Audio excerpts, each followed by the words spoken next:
Hey everyone, CPG here. In today's video I'll be going over what I believe are the best skills to run while using the bow. I played about 115 hours of bow so far, and I can comfortably say that I run these skills with every bow regardless of the element I'm using or the coatings that I'm using. There's going to be a few bow specific skills that I'm not going to include in the list, and that's simply due to the fact that I feel that those are personal preference and dependent on your own playstyle. So let's get into it. The first two skills that I'm going to be talking about are Constitution and Stamina Surge. The bow devours stamina, so having stamina recover and stamina cost reducing skills are very essential. Let's start with Constitution. The Constitution skill reduces stamina depletion when evading, blocking, and doing certain other actions. Our main benefit from the skill is the evade cost reduction. There is a bow mechanic that when you perfectly dodge a monster's attack, you are given back stamina. While it's very important to utilize this mechanic, let's be realistic, there's going to be times where you're spamming evade to clear distance or trying to dodge a monster's attack, and that's when Constitution really comes into play. In theory, you will be able to evade twice as many times with a level 5 Constitution. Next up is Stamina Surge. As I mentioned before, the bow is very stamina hungry, so naturally stamina recovery is a no-brainer. A level 3 Stamina Surge skill will grant you 50% more stamina recovery, meaning more attacks, more evading, and of course, overall, more damage. Next we have Flayer. As you can see, Flayer grants you the ability to have a higher chance of causing wounds.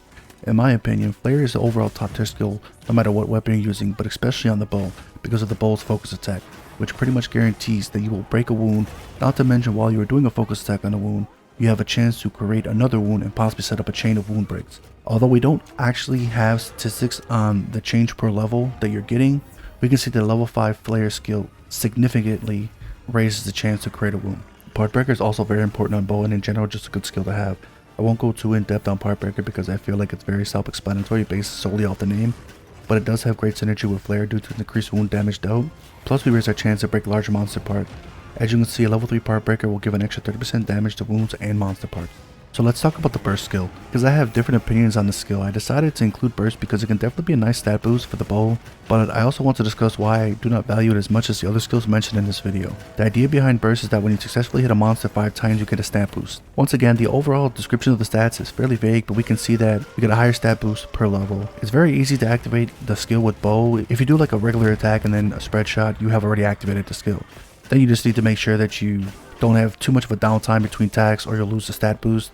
But as I said, it's pretty easy to activate again, so you can kind of just repeat the process if needed. This is the main reason why I like to run burst, because it's basically a constant stat boost. That being said, I want to talk about the fact that it's not easy to find room for burst skill points. I'm currently getting 2 skill points from a talisman, but that's the max I can currently get, and I cannot upgrade it anymore. I'm not sure if that will change in the future or not, but I also want to acknowledge that burst is a tier 3 decoration, and in my experience there are other tier 3 decorations that utilize the quote-unquote must-have bow skills that have a priority over burst. So the real question is a moderate stat boost worth a talisman slot?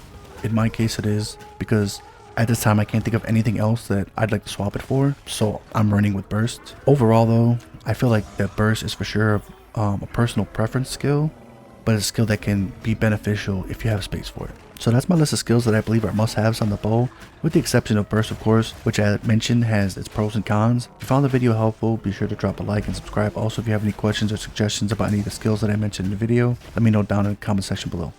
See you guys next video.